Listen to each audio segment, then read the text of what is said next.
মুসলমান ভাইরারে আমার, আমাদের যদি টাকা হয়ে যায়, পয়সা হয়ে যায়, ক্ষমতা বেড়ে যায়, তাহলে আমাদেরকে কেউ আর ছোঁয়া পায় না, আমাদেরকে আর ছাই দিয়েও নাগাল পাওয়া যায় না।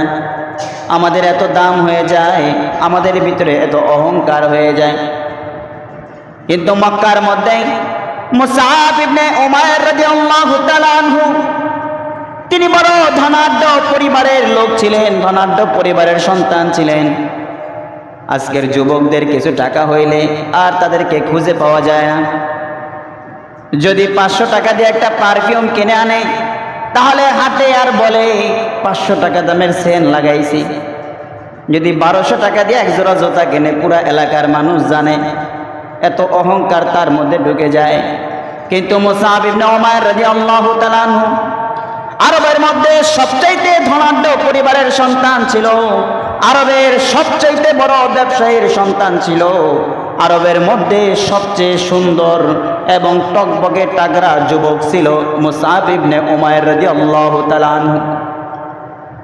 আল্লাহর নবী সাল্লাল্লাহু আলাইহি ওয়াসাল্লাম তিনি মক্কার পাশে বসে, কাবা ঘরের পাশে বসে কোরআন তেলাওয়াত করতেন। কোরআন তেলাওয়াত করতেন, সুললিত কণ্ঠে, সুমধুর কণ্ঠে কোরআন তেলাওয়াত করতেন। এই মুসআব ইবনে উমাইর প্রতিদিন আয়েশা কাবা ঘরের পিছনে দাঁড়ায় দাঁড়ায় লুকায় লুকায় কোরআন শুনতো। একদিন এরকম ভাবে আয়েশা কোরআন শুনতেছে, কিন্তু আর লুকায় থাকতে ভালো লাগে না, সামনে আয়েশা কোরআন শুনতেছে। রাসূল তার দিকে তাকাইলেন, তাকায় তাকে চিনে ফেললেন। চিনে রাসূল সাল্লাল্লাহু আলাইহি ওয়াসাল্লাম জিজ্ঞেস করলেন, তুমি কি মুসআব ইবনে উমাইর না? তোমার নাম কি মুসআব ইবনে উমাইর? তখন ওই লোক বলল, নাম ইসমি মুসআব ইবনে উমাইর। হ্যাঁ, আমার নাম মুসআব ইবনে উমাইর। ধনী পরিবারের লোক, ক্ষমতাবান লোক, এদের সন্তানদেরকে তো সবাই চেনে। এই লগে লগে ঘুরে, সবাই দেখে, রাস্তা দিয়ে গেলে দেয়া যায় এই যে চেয়ারম্যানের পোলায় যাইতেছে। তাই মুসআব ইবনে উমাইরের বাবা তো অনেক বড় ধনী লোক ছিল, পুরো আরবের মধ্যে সবচেয়ে বড় ব্যবসায়ী, সবচেয়ে বড় শিল্পপতি ছিল, আর সবচেয়ে ক্ষমতারও অধিক ছিল। রাসূল সাল্লাল্লাহু আলাইহি সাল্লাম জিজ্ঞেস করলেন, তোমার নাম মুসআব ইবনে উমাইর? সে বলল, হ্যাঁ, আমার নাম মুসআব ইবনে উমাইর। রাসূল বললেন, কেন এখানে আসছো? মুসআব ইবনে উমাইর বলে, ইয়া নবী আল্লাহ, আপনি যে কোরআন তেলাওয়াত করেন, আপনি যা পাঠ করেন, আপনি যা পড়েন, এগুলো আমার কাছে এত ভালো লাগে, আমি আর ঘরে বসে থাকতে পারি না, এগুলো শোনার জন্য দাঁড়ায় থেকে বলেন না সুবহানাল্লাহ। তাহলে তুমি এটা শোনার জন্য চলে আসছো? মুসআব ইবনে উমাইর বলে, শুধু আজকেই না, আমি অনেক দিন ধরে আয়েশা ওই পিছনে দাঁড়ায় দাঁড়ায় লুকায় লুকায় শুনি, কিন্তু আমার কাছে এত মজা লাগে, আর লুকায় শুনতে ভালো লাগে না, এই জন্য আমি সামনে চলে আসছি। এবার রাসূল সাল্লাল্লাহু আলাইহি ওয়াসাল্লাম জিজ্ঞেস করলেন, তাহলে তুমি কি চাও বলো? মুসআব ইবনে উমাইর বলে, আমি চাই, আমি আপনার সাথে থাকতে চাই, আমি আপনার সাথে সব সময় থাকতে চাই। বলেন না আল্লাহু আকবার। আমি সব সময় আপনার সাথেই থাকতে চাই, আপনার সাথে থাকবো, আর আমি এই তেলাওয়াত শুনবো, এটা আমার কাছে অনেক ভালো লাগে। এবার রাসূল সাল্লাল্লাহু আলাইহি ওয়াসাল্লাম বললেন, মুসআব, কথা কি একটু খেয়াল করে বলেছো কিনা? বিবেক কি ঠিক আছে কিনা? তুমি যে আমার সাথে থাকবা, একটু চিন্তা করে দেখছো কিনা? তখন মুসআব ইবনে উমাইর বলে, ইয়া রাসূলুল্লাহ, আমি পরিপূর্ণভাবে চিন্তা করে দেখেছি, ফিকির করে দেখেছি, আমি বুঝে শুনে বলেছি আমি আপনার সাথে থাকবো। রাসূল সাল্লাল্লাহু আলাইহি ওয়াসাল্লাম জিজ্ঞেস করলেন, তাহলে তুমি আমার সাথে কিভাবে থাকবা? তখন মুসআব ইবনে উমাইর বললেন, আপনি আমাকে মুসলমান বানায় দিবেন, এরপরে আমি আপনার সাথে থাকবো। আমাকে আপনি মুসলমান বানায় দিবেন, এরপরে আমি আপনার সাথেই থাকবো। রাসূল সাল্লাল্লাহু আলাইহি ওয়াসাল্লাম এবার মুসআব ইবনে উমাইরকে বলে, মুসআব, তুমি যদি মুসলমান হয়ে যাও, তাহলে যে তোমার এত সুন্দর শরীর, এই শরীর কিন্তু এত সুন্দর থাকবে না। এত সুন্দর গোশত তোমার শরীরের মধ্যে, গোশত কিন্তু থাকবে না, সব শুকায়া হাড্ডি হয়ে যাবে, কাঠ হয়ে যাবে। এত দামি দামি পোশাক, এই পোশাক তোমার শরীরের মধ্যে থাকবে না। আরবের মধ্যে সবচাইতে দামি পোশাক পরতো মুসআব ইবনে উমাইর। মুসআব ইবনে উমাইর তার পিতা মাতার একমাত্র আদরের সন্তান, আর এত বড় ধনাঢ্য পরিবারের সন্তান। আরবের মধ্যে সবচাইতে দামি পোশাক পরাইতো তার সন্তানকে, সবচাইতে দামি সুঘ্রাণ, সবচাইতে দামি পারফিউম লাগাইতো সে।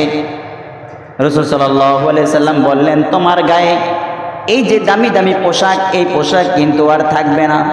এত সুন্দর পারফিউম মাখো, এত সুন্দর সুগন্ধি শরীরের মধ্যে লাগাও, এটা কিন্তু আর লাগাইতে পারবা না, সব কিন্তু তোমার পর হইয়া যাইব।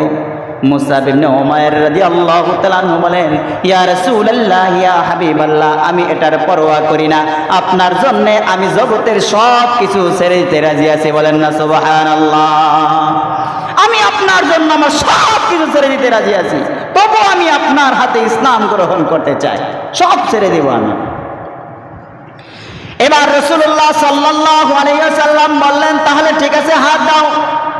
রাসূল সাল্লাল্লাহু আলাইহি সাল্লাম তার হাত ধরলেন আর বললেন, এবার বলতে থাকো, লা ইলাহা ইল্লাল্লাহু মুহাম্মাদুর রাসূলুল্লাহ সাল্লাল্লাহু আলাইহি ওয়াসাল্লাম। মুসআব ইবনে উমাইর রাদিয়াল্লাহু তাআলা আনহু এবার তিনি মুসলমান হয়ে গেলেন। তিনি এবার মুসলমান হওয়ার পরে রাসূল সাল্লাল্লাহু আলাইহি সাল্লামকে বলতেছেন, ইয়া রাসূলুল্লাহ, ইয়া হাবিবাল্লাহ, এবার আপনি আমাকে অনুমতি দেন, আমি বাড়িতে যাব, যাওয়ার পরে সবাইকে বলে দেব আমি ইসলাম গ্রহণ করেছি, আমি আর ওই সমস্ত মূর্তির পূজা করব না, লাতের পূজা করব না, আমি সবাইকে জানিয়ে দেব। সাহাবীরা পাশ থেকে বলতেছে, ভাই একটু ধৈর্য ধরো, এখন সময় না, আরো সময় সামনে আছে, এরপরে তুমি এগুলো প্রকাশ করিও। মুসআব ইবনে উমাইর তার হৃদয়ের মধ্যে ঈমানের অগ্নিশিখা প্রজ্বলিত হতে লাগলো, তার আর সহ্য হচ্ছে না, আর বসে থাকতে তিনি পারছেন না। এবার তিনি দাঁড়ায় গেলেন, দাঁড়ানোর পরে বলতেছেন, ইয়া রাসূলুল্লাহ, ইয়া হাবিবাল্লাহ, আপনি আমাকে বলুন আমি যে ইসলাম গ্রহণ করেছি এই ইসলাম কি সত্য? রাসূল সাল্লাল্লাহু আলাইহি সাল্লাম বলেন, হ্যাঁ অবশ্যই এই ইসলাম সবচেয়ে সত্য। এরপরে আবার জিজ্ঞেস করলেন, ইয়া রাসূলুল্লাহ, আপনি কি সত্য নবী? রাসূল সাল্লাল্লাহু আলাইহি সাল্লাম বললেন, হ্যাঁ আমি জগতের শ্রেষ্ঠ নবী, সত্য নবী, রাহমাতাল লিল আলামিন নবী। এবার মুসআব ইবনে উমাইর বলেন, আপনি যে কোরআন তেলাওয়াত করেন, আপনি যার বাণী আমাদেরকে শোনান, সেটা কি সত্য? তখন রাসূল সাল্লাল্লাহু আলাইহি সাল্লাম বললেন, হ্যাঁ আমার এই বাণীও সত্য। তখন মুসআব ইবনে উমাইর রাদিয়াল্লাহু তাআলা দীপ্ত কণ্ঠে বললেন, যদি এই ইসলাম সত্য হয়ে থাকে, আপনি নবী যদি সত্য হয়ে থাকেন, আমাদেরকে যেই বাণী শোনান সেটা যদি সত্য হয়ে থাকে, তাহলে আমি চুপ থাকবো কেন? ওই কাফেররা যদি তাদের এই মিথ্যা ধর্ম প্রকাশ্যে পালন করতে পারে, তাহলে আমি এই সত্য ধর্ম গোপনে পালন করব কেন? আমিও এই সত্য ধর্ম প্রকাশ্যে পালন করব। বলেন না সুবহানাল্লাহ। এরা যদি মিথ্যা ধর্ম যদি প্রকাশ্যে পালন করতে পারে, তাহলে আমি আমার সত্য ধর্ম গোপনে পালন করব কেন? এটাও আমি প্রকাশ্যে পালন করব। এজন্য কাফেররা, বেঈমানরা, তারা ইসলামের বিরুদ্ধে প্রকাশ্যে কথা বলতে পারে, তাহলে আমরা মুসলমান হয়ে সত্য কথা প্রকাশ্যে বলতে পারবো না কেন? আমরাও আমাদের এই সত্য কথা প্রকাশ্যে বলবো। কথা বলেন ঠিক না বেঠিক? এজন্য আমাদেরকে ঈমান রাখতে হবে মুসআব ইবনে উমাইরের মতো, যেভাবে আমরা আল্লাহর কাছে চাই, ইহদিনাস সিরাতাল মুস্তাকিম সিরাতাল্লাযীনা আন'আমতা আলাইহিম। হে আল্লাহ, আপনি আমাদেরকে সিরাতাল মুস্তাকিম দান করেন, সরল সঠিক পথ দান করেন। সিরাতাল্লাযীনা আন'আমতা আলাইহিম, যেই পথে আপনার প্রিয়জনরা চলে গেছে, যেই পথে আপনার নিয়ামত প্রাপ্ত বান্দারা চলে গেছে, অর্থাৎ সাহাবায়ে কেরাম যেই পথে চলছে, সেই পথ আমাদেরকে দান করেন। এই কথা আমরা নামাজের মধ্যে বলি কি বলি না? বলি যে সিরাতাল্লাযীনা আন'আমতা আলাইহিম, এটা আমরা নামাজের মধ্যে বলি। 4 রাকাত নামাজে একবারে বলি না 4 বারে বলি?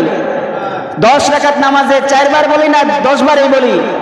যত রাকাত নামাজ পড়ি তত রাকাত নামাজের মধ্যে বলি সিরাতাল্লাযীনা আন'আমতা আলাইহিম। আল্লাহ এমন পথ আমাদেরকে দান করেন যেই পথে আপনার নিয়ামত প্রাপ্ত বান্দারা অর্থাৎ সাহাবীরা চলে গেছে। তাহলে মুসআব ইবনে উমাইর যেই পথে চলেছেন, হে আল্লাহ আপনি আমাদেরকে সেই পথে দান করেন। বলেন আমিন। এবার মুসআব ইবনে উমাইর রাদিয়াল্লাহু তাআলা আনহু রাসূলকে বলতেছে, ইয়া রাসূলুল্লাহ, ইয়া হাবিবাল্লাহ, আপনি আমার জন্য দোয়া করে দেন, আপনি আমার জন্য দোয়া করে দেন।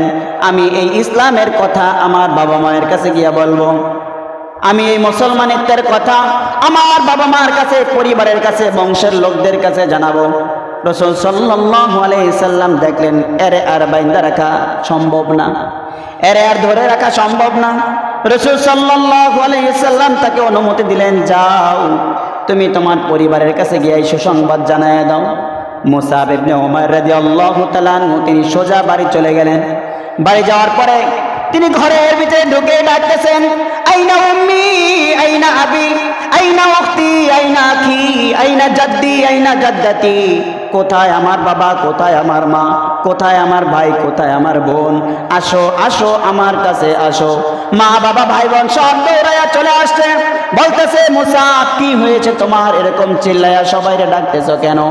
তখন মুসাব ইবনে উমাইর বলতেছে, মা বাবা তোমরা ভালো করিয়া শোনো, এতদিন আমি যেই সমস্ত মূর্তির পূজা করেছি, তোমরা যে সমস্ত মূর্তির পূজা করো, তোমরা যে লাত এবং মানাতের পূজা করো, আমি সাক্ষ্য দিতেছি, তোমাদেরকে বলতেছি আমি আর ওই সমস্ত লাত মানাতের পূজা করতে পারবো না, আমি আর তাদের কাছে মাথা নত করতে পারবো না, আমি আর তাদের পূজা করতে পারবো না। তখন মুসাব ইবনে উমাইরের বাবা বলতেছে, বাবা তাহলে তুমি এখন থেকে কি করবা?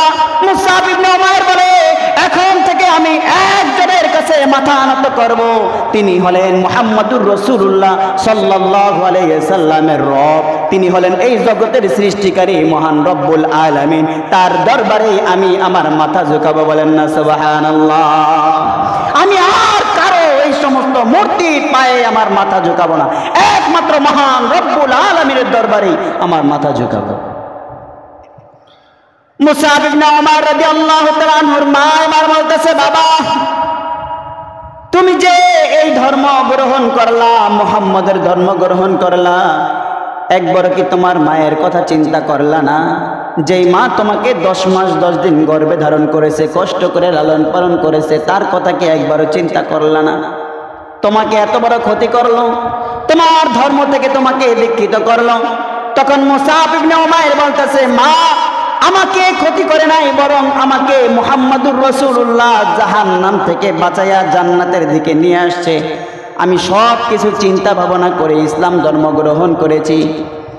তখন বাবা পাশে থেকে মনে মনে ভাবলো, হয়তো মাকে মনে হয় বেশি ভালোবাসে না, এই জন্যই কথা বলছে, আমাকে মনে হয় অনেক ভালোবাসে, আমি তো সে যা চাইতো তাই তাকে দিতাম, সুন্দর সুন্দর পোশাক কিনে দিতাম তাকে, তাকে আমি সবচেয়ে বেশি আদর করতাম, মোহাব্বত করতাম, তাহলে আমাকে মনে হয় সে অনেক ভালোবাসে।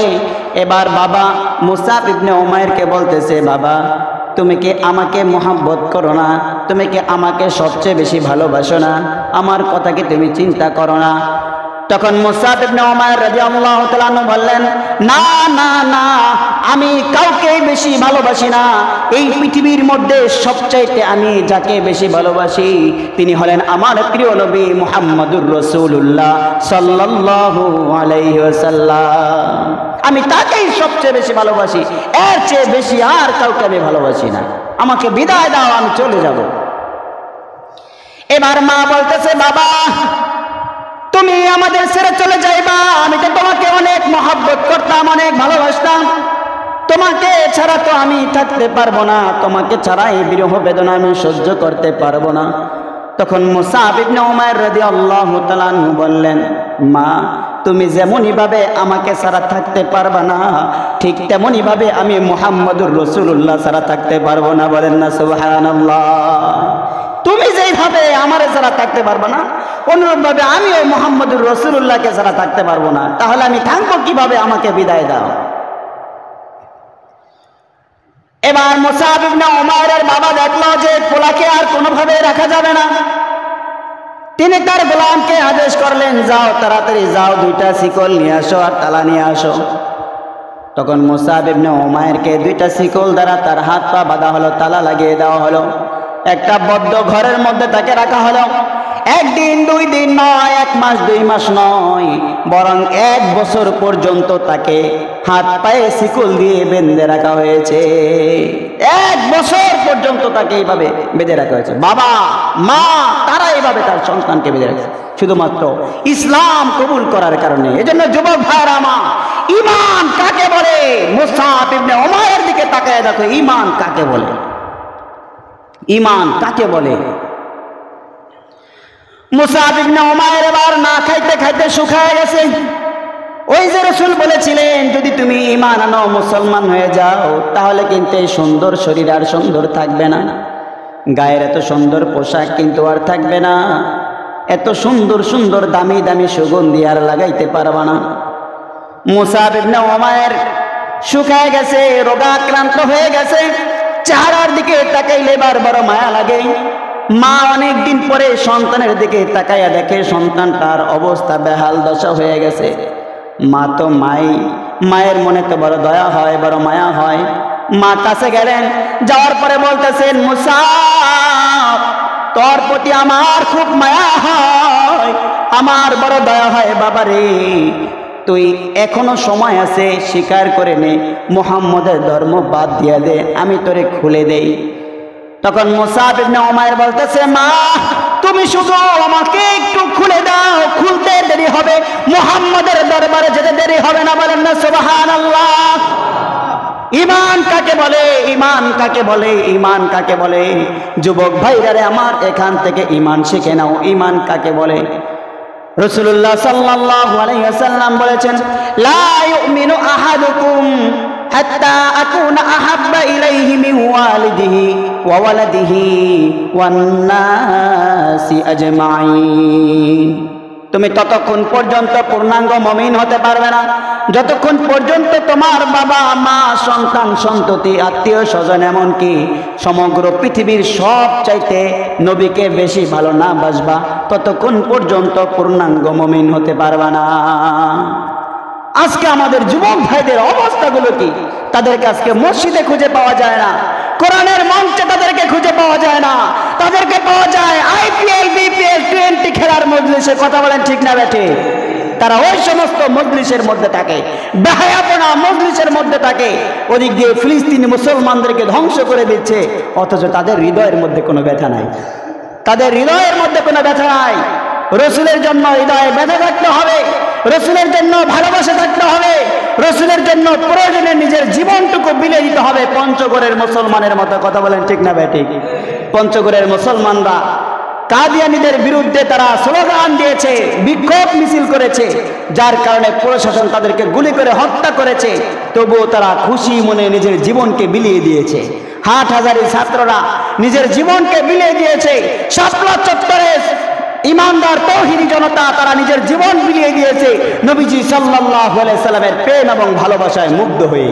এজন্য আমাদেরকেও রাসূলের ভালোবাসায় মুগ্ধ হয়ে, রাসূলের ভালোবাসায় মত্ত হয়ে প্রয়োজনে জীবনটুকু বিলিয়ে দিতে হবে।